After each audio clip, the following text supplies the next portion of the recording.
एक शब्द है जो हमें कभी कभी या कहो कई बार सुनाई देता है, स्वार्थ। वो व्यक्ति स्वार्थी है, उसने स्वार्थ में आके ये बुरा कर्म कर दिया, आदि इत्यादि। देखा जाए तो संसार स्वार्थ को पाप का मूल मानने लगा, परंतु क्या स्वार्थ सच में बुरा है? नहीं। स्वार्थ ये शब्द बना है स्व से, अर्थात स्वयं से, यानी कि जिस कार्य में केवल स्वयं का अर्थ हो, केवल स्वयं का लाभ चाप हो, वो स्वार्थ। अब प्रश्न ये उठता है कि आपका स्व क्या है? यदि आपके स्व में केवल आप हैं तो आप अवश्य स्वार्थी हैं। यदि आपके स्व में परिवार सम्मिलित है तो आप परिवार्थी हैं। यदि आपके स्व में अन्य लोग सम्मिलित हैं तो आप परोपकारती हैं। और यदि आपके स्व में ये संसार सम्मिलित है तो आप परमार्थी हैं। तो अपने स्वार्थ से दूर ना जाएं, उसका विस्तार करें। अपने अस्तित्व का विस्तार करोगे तो ये स्वार्थ स्वयं ही परमार्थ में बदल जाएगा। राधे राधे। भूल और मनुष्य, इन दोनों का संबंध कुछ वैसा है जैसा पंख और चिड़िया का, जैसा धारा और नदिया का। यदि भूल मनुष्य के स्वभाव का इतना महत्वपूर्ण अंग है तो आप सोचिए, इस पर लज्जा क्यों? इस पर लज्जा करना ठीक है ही नहीं। वैसे देखा जाए तो भूल हमें स्वयं को और श्रेष्ठ बनाने का अवसर देती है, पहले से अच्छा प्रदर्शन करने की प्रेरणा देती है। अब कदाचित आप में से कुछ इस बात से सहमत नहीं हो, क्योंकि बहुतों की दृष्टि में भूल दोष को जन्म देती है, दोष अपराध को, और अपराध के लिए क्षमा नहीं, दंड मिलना चाहिए। किंतु क्या आपने कभी सोचा है कि ऐसा क्यों होता है?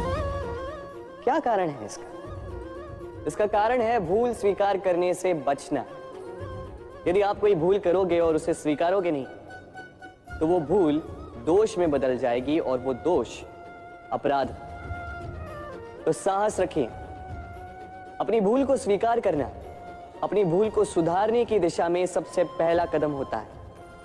और स्मरण रखिएगा, यदि कुछ अपराध है तो वो है समय पे अपनी भूल ना स्वीकार। राधे राधे। इतना सुंदर पुस्तक है, सुंदर आवरण है, सजाए हुए पृष्ठ है, किंतु क्या ये सत्य में अद्भुत पुस्तक कहलाने की पात्र है?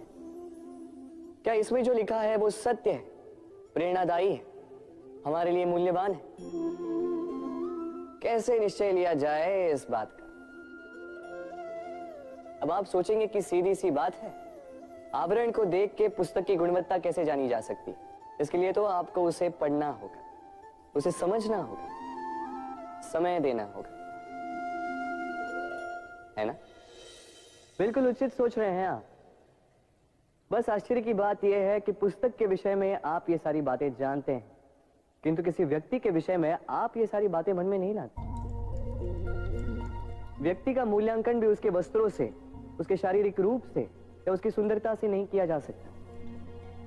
उसके लिए आपको उस व्यक्ति को पढ़ना होगा, उसे समझना होगा, उसे समय देना होगा। पर हम क्या करते हैं?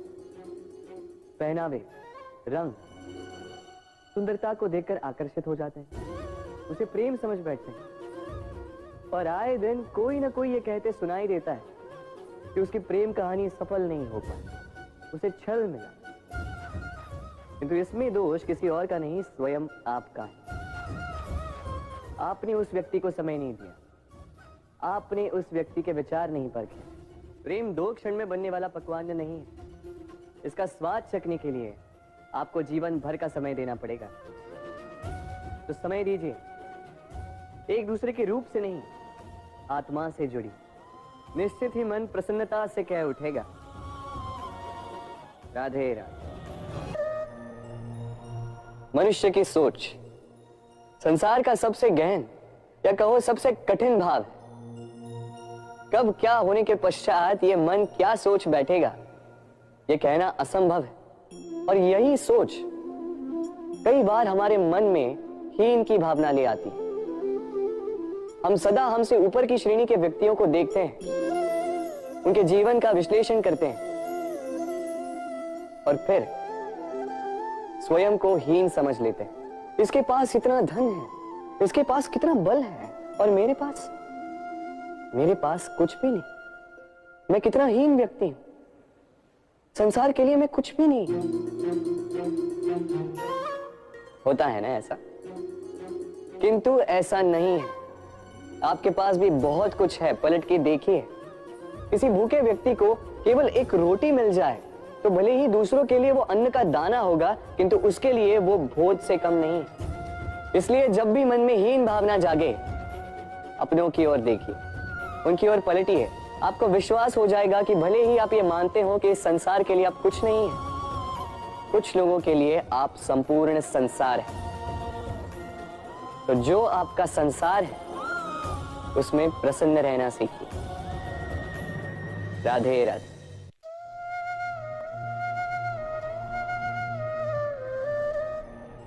असमंजस में होंगे ना कि मैं क्या कर रहा हूं, क्या लिख रहा हूं, देखना चाहेंगे? अब आप सोच रहे होंगे कि मैं माटी पे माटी क्यों लिख रहा हूं। इसके पीछे एक बड़ा कारण, किंतु वो बताने से पूर्व तनिक मुझे पानी पे पानी तो लिखने दीजिए।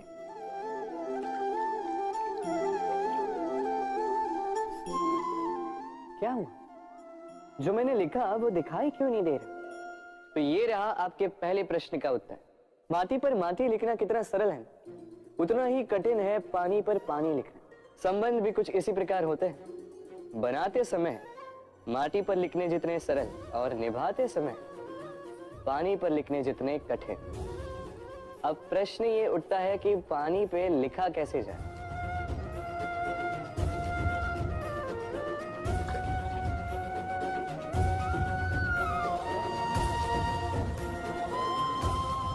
इस प्रकार ये पाषाण जल की सतह से होते हुए जल में समा गए। ठीक इसी प्रकार हमें संबंधों को भी निभाना है। इस पाषाण की भांति निष्ठा से गहराई में जाओ, संबंध कभी नहीं बिखरेंगे। राधे राधे। ग्रंथों में लिखा गया है कि यदि मनुष्य मौन रहना सीख ले तो उसकी अधिकांश समस्याएं स्वयं ही समाप्त हो जाती हैं। और सत्य में मौन में बड़ी शक्ति होती है, बड़ा बल होता है, किंतु वो बल किस काम का जो समय आने पर आपके काम ही ना है। क्या सदा मौन रहना उचित है? नहीं। इतिहास साक्षी है। संसार में अधिक विपदाएं इसलिए आई क्योंकि समय पड़ने पर मनुष्य उसका विरोध नहीं कर पाया, मौन रह गया। यदि मौन रहना शस्त्र है तो उसका सही समय पर उपयोग करना भी आवश्यक है। यदि अकारण मौन रहोगे तो बुरे तत्व उसे सहमति समझ लेते, फिर धीरे धीरे वो आपका स्वभाव बन जाता है, आपका अभ्यास हो जाता है, और फिर आपका व्यक्तित्व एक साधारण से पाषाण के भांति बन जाता है। अपनी वाणी का आवश्यकता पड़ने पर सदुपयोग कीजिए। वाणी को कब वश में रखना है और कब मौन नहीं रहना है, इससे भी अधिक महत्वपूर्ण है ये समझना कि उसे कब तोड़ना है। राधे राधे। में हम कई लोगों से मिलते हैं। आप भी ऐसे कई लोगों से मिले होंगे जिन्होंने स्वयं को असफल मान लिया, निराश हो चुके, जिन्होंने ये स्वीकार कर लिया है कि इस जीवन में उनसे कोई कार्य हो ही नहीं पाए, वो कुछ कर ही नहीं सकते, किसी कार्य के वो योग्य ही नहीं। किंतु ऐसा नहीं। इस संसार में ऐसा कुछ भी नहीं है जो योग्य नहीं है। कोई ऐसा अक्षर नहीं है जो किसी मंत्र का भाग ना, कोई ऐसी जड़ी बूटी नहीं है जो औषधि ना, कोई ऐसा विष नहीं है जो समय आने पर अमृत ना बन जाए। और इसी प्रकार कोई व्यक्ति अयोग्य नहीं होता, उसे अयोग्य बनाती है उसकी सोच। इसलिए स्वयं को जानो।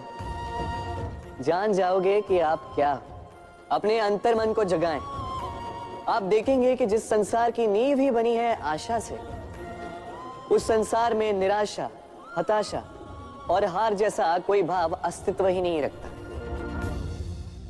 राधे राधे।